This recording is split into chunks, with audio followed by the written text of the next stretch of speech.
Assalamualaikum warahmatullahi wabarakatuh. Halo semuanya, aku Inaya Maula, jurusan Komunikasi Penyiaran Islam. Di sini aku akan melakukan resum 3 materi dari Komunikasi Psikologi Dakwah. Materi yang pertama ada Psikologi Komunikasi Dakwah. Yang materi kedua ada Sensasi dan Memori Komunikasi. Yang ketiga ada Persepsi Diri dan Tipe Kepribadian. Materi yang pertama adalah Psikologi Komunikasi Dakwah. Apa sih Psikologi Komunikasi Dakwah itu? Psikologi Komunikasi Dakwah adalah ilmu yang berusaha menguraikan, memprediksi, dan mengendalikan sifat mentalisasi behavioral dalam komunikasi. Psikologi dakwah juga bisa disebut usaha sadar atau disengaja. Berarti itu ada tujuan yang ingin dicapai. Dakwah merupakan aktivitas yang bersifat teologis. Oke, mari kita bahas sedikit lebih lanjut tentang psikologi komunikasi dakwah. Rumusan komunikasi psikologi Islam, suatu model psikologi berlandaskan citra manusia menurut ajaran Islam yang mempelajari keunikan dan pola perilaku manusia. Di sini ada hukum komunikasi reach, R, respect atau sikap menghargai, E, empati, kemampuan mendengar, A, audible atau dapat didengar atau dimengerti dengan baik, C, clarity, jelas, H, humble, rendah hati.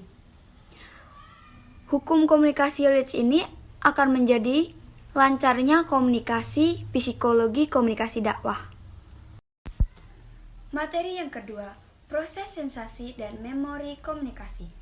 Sensasi berasal dari bahasa Latin, yakni sensus dengan istilah sensorium yang memiliki arti suatu kemampuan panca indera untuk menerima kesan yang bisa ditimbulkan oleh syaraf pusat dengan media sensorik atau saraf aferen pada salah satu organ panca indera yang bisa disebabkan oleh adanya stimulus.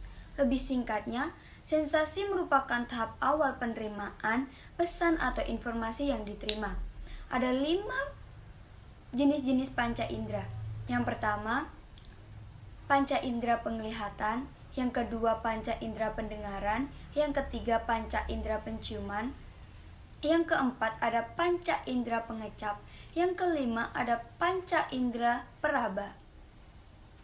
Proses komunikasi sensasi dibagi menjadi 5, yaitu sensasi, persepsi, memori, berpikir, dan ekspresi. Ada 2 faktor yang mempengaruhi terjadinya sensasi.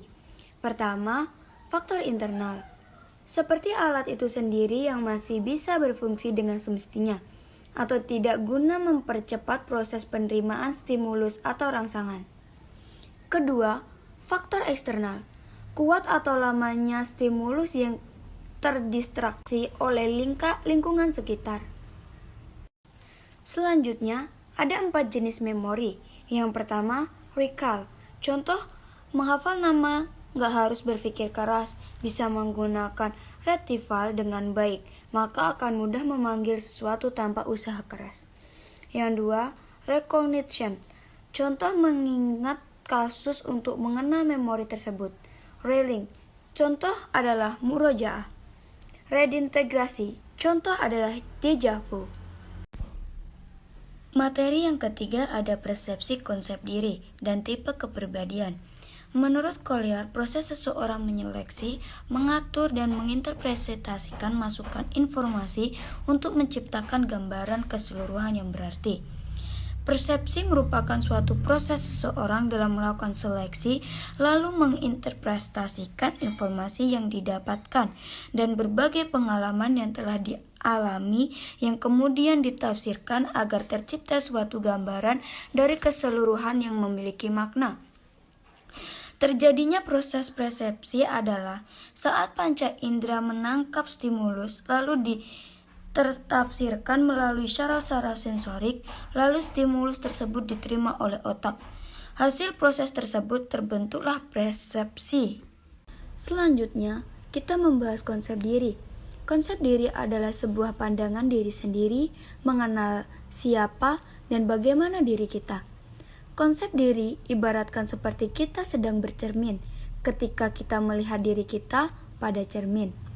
Dari gambaran itu, kita dapat memberikan konsep negatif maupun positif pada diri kita. Terakhir, tipe-tipe kepribadian yang pertama. Ada 3 kepribadian.